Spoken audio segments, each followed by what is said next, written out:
have stated in the past that hitting children is wrong.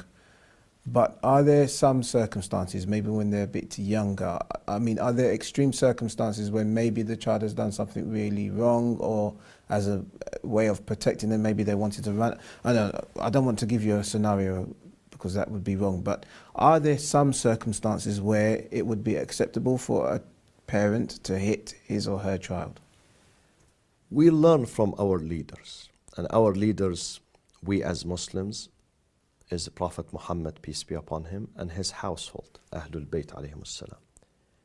We never read in the history of the Prophet and his descendants and his family members, the Imams, not even a single incident where they smacked a child or they physically disciplined a child.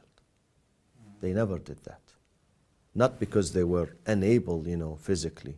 They were able. Some of them were good fighters, Amir al-Mu'mineen was a hero. But inside the house, he had a different personality.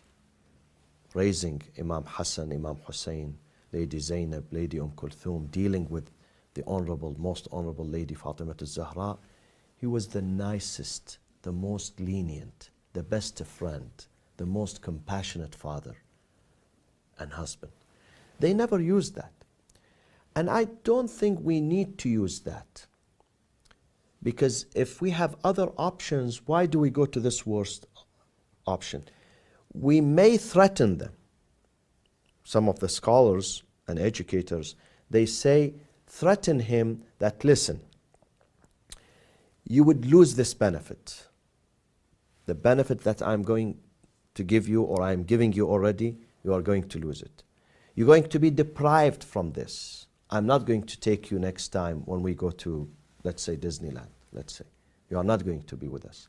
You may threaten them, but never use physical discipline. Never use. Because physical discipline, in 99% of the cases, brings bad results, not good results. Actually, in one of the incidents we read that the Prophet came to the house of Fatima al-Zahra alayhi salam, and he carried Imam Hussein. While he carried Imam Hussein was wet, So this nurse, al-Fadl, she was so embarrassed. She pulled Imam Hussein. She pulled him with force. So the Imam, he was a few months old. He started to cry. The Prophet said to her, don't do that. Because this, I can clean it with water. But what you created in his heart cannot be cleaned.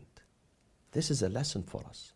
It really leaves deep marks on the personality, the hearts, the soul of the children. They would never forget that. I can tell you now, some people, they get to their 40s and 50s and 60s, and they remember one single incident where their mother, their father, their grandfather, he hit them one day. They remember it, they still remember it. So let's not do that. Let's really stop that altogether. We may discipline them in other ways by depriving them. Time out. You cannot enjoy this ice cream today. You cannot enjoy this candy today. You can't enjoy this video game today for 3 days, let's say, because you did. This is more effective. This is a better way of bringing discipline into the family life. Sayyid Mustafa Qazwini, thank you very much.